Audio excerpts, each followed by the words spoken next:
अस्सलाम वालेकुम स्टूडेंट्स। आज का हमारा जो टॉपिक है डेटाबेस चैप्टर नंबर 2 का सेकंड लेक्चर है मैपिंग एंड डाटा इंडिपेंडेंस। इसमें हम सबसे पहले देखेंगे कि मैपिंग हमारे पास क्या है, क्या उसके डिफरेंट लेवल्स हैं, और देन हम देखेंगे कि डाटा इंडिपेंडेंस क्या है हमारे पास। तो सबसे पहले हम देख रहे हैं मैपिंग। सबसे पहले हम इसकी डेफिनेशन देखेंगे कि मैपिंग कहते हैं इसको है। It is the process of converting one level into another level. In this process the data at one level is related to the data at the another level.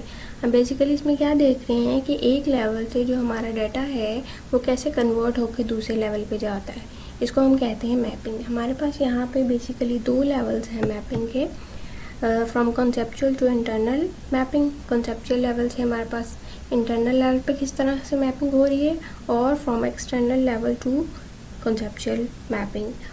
External से हमारे पास conceptual level पे कैसे data जो है वो हमारा map हो रहा है। तो यहाँ पे हमारे पास छोटी सी डायग्राम है जिसमें हम शो करें कि कहाँ पे हमारे पास मैपिंग के डिफरेंट जो लेवल्स हैं वो एग्जिस्ट कर रहे हैं। तो आपको यहाँ पे डायग्राम में नज़र आ रहा है कि जो एक्सटर्नल मैपिंग है वो हो रही है आपके पास कॉन्सेप्चुअल और एक्सटर्नल लेवल के दरमियान, और जो आपके पास कॉन्सेप्चुअल एंड इंटरनल मैपिंग है वो हो रही है हमारे पास कॉन्सेप्चुअल और इंटरनल लेवल के दरमियान। सबसे पहले हम देखेंगे हमारे पास कॉन्सेप्चुअल या इंटरनल मैपिंग क्या है। कॉन्सेप्चुअल या इंटरनल मैपिंग बेसिकली क्या है, हमारे पास correspondence between conceptual view and stored database. यानी कि हमारे पास ये एक इंटरेक्शन है या लिंक है कि हमारे पास जो डेटाबेस के अंदर जो हमारे पास लॉजिकली डाटा स्टोर्ड है वो कैसे कनेक्टेड है जो हमारे पास फिजिकल लेवल पे जो डाटा स्टोर्ड है डेटाबेस के अंदर। It specifies how the conceptual records and fields are stored at the internal level. Logical view में आपने देखा था कि आपके पास जो डाटा है टेबल्स की फॉर्म में था, उसमें रोज़ होते हैं और रिकॉर्ड्स होते हैं। रोज़ या रिकॉर्ड सेम चीज़ है आपके पास, यानी कि टेबल की फॉर्म में डाटा स्टोर होता है, उसमें फील्ड्स होते हैं कुछ, और कुछ जो है आपके पास रिकॉर्ड्स होते हैं। तो यहाँ पे हम क्या देख रहे हैं कि वो रिकॉर्ड्स और फील्ड्स कैसे आपके इंटरनल लेवल पे जाके जो है वो स्टोर हो रहे हैं। और आगे हम क्या देख रहे हैं, if the structure of the store database is changed then the conceptual and internal mapping must be change accordingly to make the conceptual schema consistent. यहाँ पे हम क्या बात कर रहे हैं कि अगर हम कोई भी चेंजिंग कर रहे हैं किस लेवल पे, जो फिज़िकली हमारे पास डेटाबेस के अंदर डाटा स्टोर है वहाँ पे अगर हम कोई चेंजिंग कर रहे हैं तो उसके अकॉर्डिंगली हमें अपने कॉन्सेप्चुअल लेवल पे भी चेंज करना होगा, ताकि हमारा जितना भी डाटा है हमारे पास कॉन्सेप्चुअल स्कीमा में, यानी कि लॉजिकल व्यू में जो हमारे पास टेबल्स नज़र आ रहे हैं वो सारे के सारे कंसिस्टेंट रहें। नेक्स्ट है हमारे पास एक्सटर्नल या कॉन्सेप्चुअल मैपिंग। एक्सटर्नल और कॉन्सेप्चुअल मैपिंग में हम क्या देखते हैं कि कैसे हमारे पास कॉन्सेप्चुअल लेवल से जो है सारे का सारा डाटा मैप हो रहा है एक्सटर्नल लेवल पे, जिसकी बेस पे हम डिफरेंट व्यूज़ जो है वो यूज़र को दिखा रहे होते हैं। Both levels are different in the same way as the conceptual and store database are different from each other. कि जैसे हमारे पास हमने पीछे देखा कि कॉन्सेप्चुअल और जो हमारे पास इंटरनल लेवल है वो कैसे एक दूसरे से डिफरेंट हो रहे हैं, या कैसे हम अगर इंटरनल लेवल पे कोई चेंजिंग कर रहे हैं तो उसके अकॉर्डिंग हमें कॉन्सेप्चुअल लेवल पे भी चेंज करना पड़ रहा है ताकि हमारा डाटा जो है वो कंसिस्टेंट रहे। बिल्कुल इसी तरह हम यहाँ पे कॉन्सेप्चुअल और एक्सटर्नल लेवल को देखेंगे कि कॉन्सेप्चुअल लेवल पे अगर हम कोई भी चेंजिंग कर रहे हैं तो वो सारी की सारी जो है वो आपके पास एक्सटर्नल लेवल पे व्यूज़ के अंदर आपको नज़र आ रही है, उसकी बेस पे आप व्यूज़ जनरेट करा सकते हो। जैसे अगर आपको कोई एक व्यू चाहिए जिसमें आप डिफरेंट फील्ड को कंबाइन करके कोई डाटा शो कराना चाह रहे हो तो आप करवा सकते हो। इसके अलावा अगर आप कोई कंसेप्चुअल लेवल पे चेंजिंग करते हो, जैसे किसी फील्ड का नाम जो है वो चेंज कर रहे हो या उनकी डाटा टाइप्स चेंज कर रहे हो और या डिफरेंट फील्ड्स को कंबाइन कर रहे हो, तो ये सारी की सारी जो चेंजिंग्स हैं जो आप कॉन्सेप्चुअल लेवल पे कर रहे हो, इनकी बेस पे आप डिफरेंट व्यूज़ जो है वो यूज़र्स को दिखा सकते हो। और इसके अलावा इसमें क्या है हमारे पास कि जो हमारे पास एक डाटा है उससे हम बहुत ज़्यादा क्वांटिटी में जो है वो डिफरेंट व्यूज़ एक्सटर्नल लेवल पे दिखा सकते हैं डिफरेंट यूज़र्स को, और जो डिफरेंट यूज़र हैं वो सेम इंफॉर्मेशन को एट अ टाइम जो है वो शेयर कर सकते हैं, इससे कोई प्रॉब्लम जो है वो जनरेट नहीं होगी। डिफरेंट यूज़र डिफरेंट व्यूज़ देख रहे होंगे सेम इन्फॉर्मेशन के, किसी को कोई डिफरेंट नेम नज़र आ रहा होगा फील्ड का, जैसे स्टाफ नंबर है एक फील्ड का नेम, तो किसी को स्टाफ नंबर के तौर पे ही नज़र आ रहा होगा, हो सकता है किसी को हम एस नेम के तौर पे शो करा रहे हों। तो ये सारे के सारे जो चेंजिंग्स हैं वो आपके पास एक्सटर्नल लेवल पे आपको डिफरेंट यूज़र को आप अपनी मर्ज़ी के अकॉर्डिंग जो है वो डिफरेंट व्यूज़ दिखा सकते हैं। नेक्स्ट हमारे पास एक एग्जांपल है डायग्राम की, जिसमें आप डिफरेंट लेवल्स पे देख रहे हो कैसे आपका डाटा रिप्रेजेंट हो रहा है। तो यहाँ पे आप सबसे पहले आपको जो सबसे ऊपर नज़र आ रहा है ये आपका एक्सटर्नल लेवल है, यानी कि डिफरेंट व्यूज़ आप डिफरेंट यूज़र को दिखा रहे हो एक डाटा के जो आपके पास कॉन्सेप्चुअल लेवल पे पड़ा है। यहाँ पे आपके पास होती है एक्सटर्नल एंड कॉन्सेप्चुअल मैपिंग, यानी कि कॉन्सेप्चुअल लेवल से कैसे डाटा जो है वो आपका मैप होके एक्सटर्नल लेवल पे जा रहा है। और नीचे आ जाएं जहाँ पे आपको BH RH या अली रज़ा, ये जो आपके पास पूरी एक रो नज़र आ रही है, ये आपके पास जो है वो इंटरनल लेवल है, यानी कि इंटरनली आपके पास जो आपका लॉजिकली आपके पास टेबल नज़र आ रहा है ऊपर, वो इंटरनली कैसे सेव किया हुआ है। इंटरनल लेवल पे जो आपके पास डाटा स्टोर होता है उसमें कुछ चीज़ें ऐड कर दी जाती हैं, जैसे कि ये BH है, ब्लॉक हेडर और RH यानी कि रो हेडर। ब्लॉक हेडर कहाँ पे अटैच किया जाता है, एक पूरे के पूरे रोज़ का जो ग्रुप है उसके साथ अटैच किया जाता है, और रो हेडर जो है वो आपके पास हर रो के साथ अटैच किया जाता है।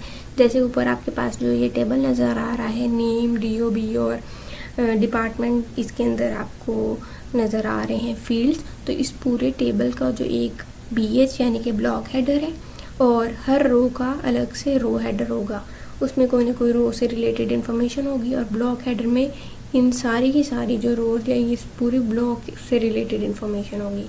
देखिए आपको नज़र आ रहा है यहाँ पे RH रो हेडर, ये फर्स्ट रो के लिए अली रज़ा, और यहाँ पे आपके पास डेट ऑफ बर्थ और उसका डिपार्टमेंट नंबर नज़र आ रहा है, और देन नेक्स्ट रो हेडर आ रहा है वो अगली रो के लिए मोहम्मद अहमद, और ना नेक्स्ट जो उसकी डेट ऑफ बर्थ और डिपार्टमेंट है। ठीक है, तो ये आपके पास इंटरनल लेवल पर डाटा स्टोरेज हो रही है, और उससे नीचे जो है वो आपके पास आ रही है आपकी फ़िज़िकल लेवल पे। फ़िज़िकल लेवल पे हमने देखा था कि कैसे हमारे पास जो डाटा है वो बाइनरी फॉर्म में फाइल्स के अंदर सेव हो रहा होता है, तो ये जो है वो उसकी बाइनरी स्टोरेज आपको नज़र आ रही है। जो आपकी कॉन्सेप्चुअल और इंटरनल लेवल की मैपिंग है वो यहाँ पे हो रही होती है। ये था आज का हमारा लेक्चर, और आगे है हमारे पास next topic data independence. Data independence क्या है हमारे पास? डाटा इंडिपेंडेंस बेसिकली हमारे पास है separation of data and application program, यानी कि हमारे पास डाटा और एप्लीकेशन प्रोग्राम कैसे एक दूसरे से सेपरेट हो रही हैं, उसको हम कह रहे हैं डाटा इंडिपेंडेंस। ये हमारे पास 3 लेवल आर्किटेक्चर का बहुत इंपॉर्टेंट एक एडवांटेज है। इसकी वजह से हमें क्या फ़ायदा हो रहा है कि हम डेटाबेस के स्ट्रक्चर में कोई भी चेंजिंग्स जो है वो कर सकते हैं किसी भी टाइम, उसकी वजह से हमें जो है वो एप्लीकेशन प्रोग्राम्स को चेंज नहीं करना पड़ेगा। हमारे पास डाटा इंडिपेंडेंस के डिफरेंट लेवल्स हैं या टाइप्स हैं हमारे पास। पहली हमारे पास क्या है, फिजिकल डाटा इंडिपेंडेंस, और दूसरी है हमारे पास लॉजिकल डाटा इंडिपेंडेंस। सबसे पहले हम देखेंगे कि हमारे पास फिजिकल डाटा इंडिपेंडेंस क्या है। फिजिकल डाटा इंडिपेंडेंस क्या है हमारे पास? A type of independence that enables the user to change the internal level without changing the conceptual level, यानी कि हम इसमें आपके पास इंटरनल लेवल पे चेंजिंग्स करेंगे जो कि आपके कॉन्सेप्चुअल लेवल को इफ़ेक्ट नहीं करेंगी। इंटरनल लेवल आपने पीछे देखा है कौन सा आपके पास लेवल था, ठीक है, उसके अंदर अगर आप कोई भी चेंजिंग कर रहे हो तो उसकी वजह से आपको कॉन्सेप्चुअल लेवल पे जाके चेंज जो है वो नहीं करना पड़ेगा। फिजिकल डाटा इंडिपेंडेंस आपको ये कह रही है। और नेक्स्ट आपके पास क्या है, physical structure of the database में change without changing the application program और यूज़र व्यू, यानी कि आपके पास फिज़िकली जो आपने डाटाबेस का स्ट्रक्चर डिज़ाइन किया है उसको आप इजीली उसमें कोई भी चेंज कर सकते हो। उसकी वजह से आपको यूज़र व्यू यानी कि लॉजिकल लेवल पे जो आपको डाटा नज़र आ रहा है या एप्लीकेशन प्रोग्राम्स आपके चल रहे हैं उनमें कोई भी चेंजिंग्स करने की ज़रूरत नहीं है। किस किस तरह की चेंजेस हैं जो आप फिज़िकल लेवल पे परफॉर्म कर सकते हो, वही जिन सारी चीज़ों को फिज़िकल लेवल आपका मैनेज कर रहा था। क्या क्या चीज़ें थी उसमें? सबसे पहले डिफरेंट फाइल ऑर्गेनाइजेशन मेथड, यानी कि आप फाइल ऑर्गेनाइजेशन के लिए डिफरेंट मेथड यूज़ कर रहे हैं उसको आप चेंज कर सकते हैं, क्योंकि ये चीज़ जो है वो आपके फ़िज़िकल लेवल पे ही मैनेज हो रही होती है। उसके अलावा यूजिंग डिफरेंट स्टोरेज डिवाइसेस, आप हार्ड पे डाटा स्टोर कर रहे हो या किसी ड्राइव पे या CD DVD जिस चीज़ पे भी अपना डाटा स्टोर कर रहे हो उस स्टोरेज डिवाइस को भी चेंज कर सकते हो। ये सारी चीज़ें जो हैं वो फिजिकल लेवल पे ही हैंडल हो रही होती हैं। मॉडिफाइंग इंडेक्सेस, आपने देखा था पीछे के फिजिकल लेवल पे हमें इंडेक्सेस बनाते थे जो हेल्प करते थे हमारी डाटा रिट्रीवल में, तो आप जो है वो उनको इंडेक्सेस को भी मॉडिफाई या चेंज कर सकते हो। चेंजिंग एक्सेस मेथड यानी कि डाटा को आप किस वे से एक्सेस कर रहे हो उसके लिए भी डिफरेंट मेथड्स अवेलेबल होते हैं, आप उनको इजीली चेंज कर सकते हो। इन सारी चेंजिंग्स का आपके जो लॉजिकल लेवल है या आपके पास कॉन्सेप्चुअल लेवल है उस पर कोई भी इफ़ेक्ट नहीं होगा। नेक्स्ट है आपके पास लॉजिकल इंडिपेंडेंस। लॉजिकल इंडिपेंडेंस क्या है? आपके पास type of independence that enables the user to change the conceptual level without changing the external level. यानी कि यहाँ पे अब हम देख रहे हैं कि कॉन्सेप्चुअल लेवल या लॉजिकल लेवल पे जो हमने टेबल्स या डेटाबेस का डेटा सारा डिज़ाइन किया हुआ है उसमें अगर आप कोई भी चेंजिंग्स कर रहे हो तो उसकी वजह से एक्सटर्नल लेवल पे जो आपने डिफरेंट व्यूज़ बनाए हुए हैं डिफरेंट यूजर्स को दिखाने के लिए उसमें कोई चेंज नहीं करना पड़ेगा आपको। किस तरह के यहाँ पे चेंजिंग हो सकते हैं?